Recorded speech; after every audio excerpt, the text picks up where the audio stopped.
প্রিয় দর্শক, এর আগে আমি যে লাউ গাছগুলো লাগাইছিলাম এগুলো সরাসরি বীজ মাটিতে পুঁতে দিয়েছিলাম।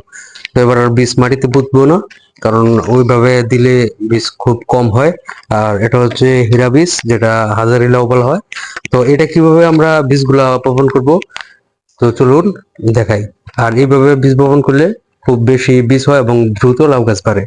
তো আমরা এই যে বীজগুলো আছে এই বীজগুলো সর্বপ্রথম আমরা পানিতে ভিজাবো।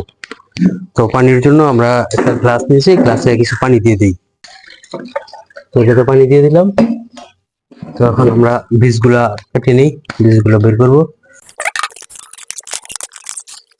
মোটামুটি অনেকগুলা বীজ আছে।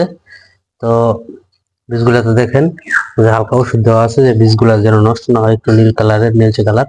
তো বীজগুলো আমরা পানিতে ভিজিয়ে রাখবো 4-5 ঘন্টা। ভিজিয়ে রাখার পর তারপর আমরা যে নিয়মগুলো আছে সেগুলো পালন করবো। তো এখন আমরা বীজগুলো ভিজিয়ে দিই। আমরা বীজগুলো ভিজিয়ে দিলাম, হালকা একটু নাড়া দিয়ে দিই যেন বীজগুলো সবগুলো সুন্দর করে ভিজে।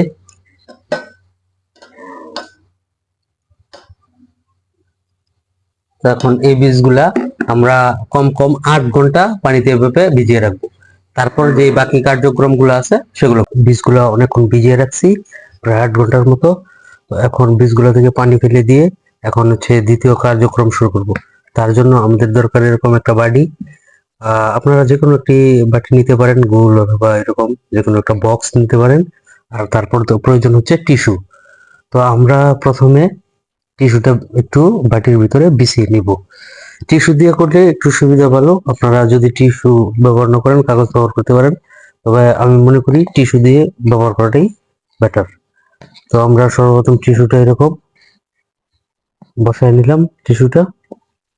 দেন এখন হচ্ছে টিস্যুতে বীজগুলা বসিয়ে দিব সুন্দর করে, সোজা করে একটা একটা করে বীজ বসিয়ে দিব।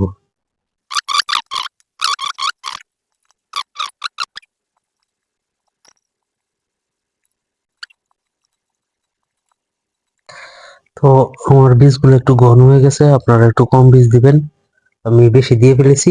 তো এখন কাজ হচ্ছে এগুলো আমাদের ভিজিয়ে দেওয়া। তো আমরা এগুলো হালকা একটু প্রথমে পানি দিয়ে ভিজিয়ে দিব, দেন উপরে টিস্যুটা দিব, দিয়ে আবার ভিজিয়ে দিব।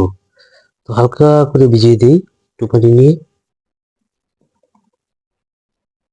আর এগুলো হচ্ছে 12 ঘন্টা পর পর দেখবেন যে কতটুকু অবস্থায় আছে, মানে পানি দিবেন যদি একবারে শুকিয়ে যায়। আমরা মোটামুটি টিস্যুটা ভিজিয়ে নিতেছি, মানে সোজা কথা টিস্যুটা যেন ভিজা থাকে আর কি।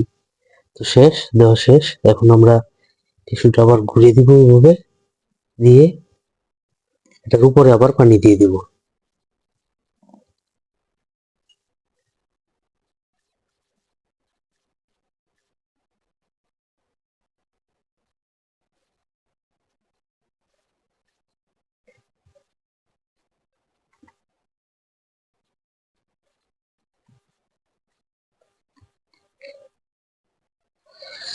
এইভাবে 48 ঘন্টা অথবা 72 ঘন্টা রাখবেন।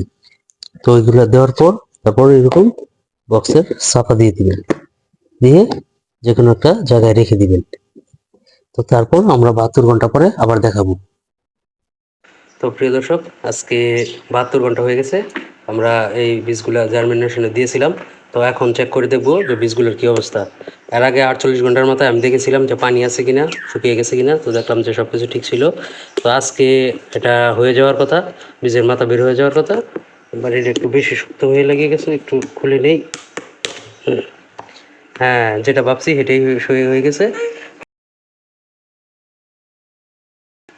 তো এখন খুলবো, আমরা খুলে দেখতেছি কি অবস্থায় আছে।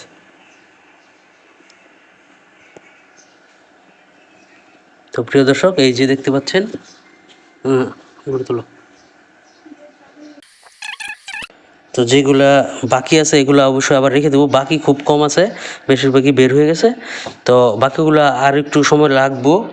আর এগুলো আজকে আমরা ওই কাপে রোপণ করে দিব। তো এখন আমরা কাপে রোপণ করে।